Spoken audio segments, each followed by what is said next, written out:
ഉപ്പുമുളകിൻ്റെ ഏറ്റവും പുതിയ പ്രൊമോ റിവ്യൂയിലേക്ക് എല്ലാ കൂട്ടുകാർക്കും സ്വാഗതം. ഇന്നത്തെ എപ്പിസോഡ് ഭയങ്കര സാഡായിട്ടുള്ളൊരു എപ്പിസോഡാണ്. മരണവും ജനനവും ഒക്കെ മുൻകൂട്ടി തീരുമാനിച്ചതല്ലേ എന്ന് ചോദിക്കുമ്പോഴത്തേക്കും എന്തോന്ന് സിദ്ധു, എന്താ ഈ പറയുന്നതെന്ന് ലച്ചു വിഷമത്തോട് ചോദിക്കുന്നുണ്ട്. അപ്പോൾ കേശുവിനും അത് അത്രയ്ക്കും കൂടി ഇഷ്ടപ്പെടുന്നില്ല. എന്നിട്ട് പിന്നെ സംസാരിച്ച് വരുന്ന കൂട്ടത്തിൽ സിദ്ധു ആണെങ്കിൽ ഒരു ചിക്കൻ കറി ആവശ്യപ്പെടുന്നുണ്ട്. പക്ഷേ മുത്തശ്ശി എന്തോ മാറി നിന്ന് കരയും, മുത്തശ്ശിക്ക് എന്തൊക്കെയോ കാര്യങ്ങൾ അറിയാം.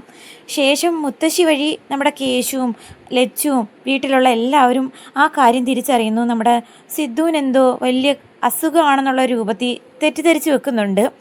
എന്തായാലും അതിന് വേണ്ടിയിട്ട് സിദ്ധു എന്തൊക്കെ കാര്യം ആവശ്യപ്പെടുന്നോ അതെല്ലാം സാധിച്ചു കൊടുക്കാൻ നിൽക്കുവാണ് ലച്ചുവും കേശുവും അതുപോലെ മുത്തശ്ശിയൊക്കെ. ഇതൊരു തെറ്റിദ്ധാരണയുടെ എപ്പിസോഡായിരിക്കുമെന്ന് പ്രതീക്ഷിക്കുന്നു. എന്തായാലും സിദ്ധു ഇഷ്ടപ്പെട്ട ചിക്കൻ കറി ഉണ്ടാക്കി കൊടുത്ത് അത് കഴിച്ചുകൊണ്ടിരിക്കെ സിദ്ധു പറയുന്നുണ്ട്, നിങ്ങളുടെ ഈ സ്നേഹവും കെയറിങ്ങും ഒക്കെ ഇനി എത്ര നാൾ എനിക്ക് അനുഭവിക്കാൻ പറ്റുമെന്ന് അറിയില്ല എന്ന് പറയുമ്പോഴത്തേക്കും ലച്ചുവും കേശുവും ഒക്കെ ആകെ അങ്ങ് ഷോക്കാകുന്നു. അതേസമയം കനക ആൻറ്റി പറയുന്നു, അയ്യോ അങ്ങനെയൊന്നും പറയല്ലേ സ്വാമി, നിങ്ങൾക്കൊന്നും ആവത്തില്ല എന്നൊക്കെ പറഞ്ഞ് ഉഴിഞ്ഞിടുന്നത് പോലെയൊക്കെ കാണിക്കുന്നു. എന്തായാലും എന്തൊക്കെയോ ഡൗട്ട് എല്ലാവർക്കും തോന്നി തുടങ്ങുന്നു. എന്നാൽ സിദ്ധു ഇതൊന്നും അറിയുന്നില്ല. സിദ്ധു ആണെങ്കിൽ കൂളായിട്ടിരിക്കുമ്പോൾ എല്ലാവരും സങ്കടപ്പെട്ട് നിൽക്കുന്നത് കണ്ടിട്ടായിരിക്കും നമ്മുടെ സിദ്ധു ആണെങ്കിൽ കാര്യം തിരിച്ചറിയുന്നത്.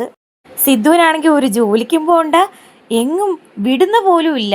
ഫുൾ ടൈം റൂമിൽ തന്നെ റെസ്റ്റ് എടുപ്പിക്കുകയാണ് നമ്മുടെ മുത്തശ്ശിയും ലച്ചുവും കേശുവും ഒക്കെ. അതിന് ശേഷം സംസാരിച്ചുകൊണ്ടിരിക്കുമ്പോൾ മുത്തശ്ശിക്കാണെങ്കിൽ സങ്കടം സഹിക്കാൻ പറ്റുന്നില്ല. മുത്തശ്ശി നിന്നങ്ങ് പൊട്ടിക്കരയുക. അപ്പം സിദ്ധു ചോദിക്കുന്നു, എന്തിനാ മുത്തശ്ശി കരയുന്നത്, എന്താ കാര്യം? അതേസമയം ലച്ചുവും കൂടി നിന്ന് കരയുന്നു.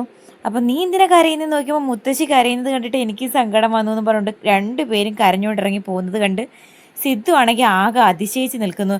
ഇവർക്ക് രണ്ടുപേർക്കും ഇതെന്താ പറ്റിയത് എന്നാലോചിച്ച്. അപ്പോൾ എന്തൊക്കെയാകും ഇന്നത്തെ ഭയങ്കര സങ്കടമുള്ളൊരു എപ്പിസോഡാണ്. അപ്പോൾ എന്തായാലും എല്ലാവരും കണ്ടു നോക്ക്.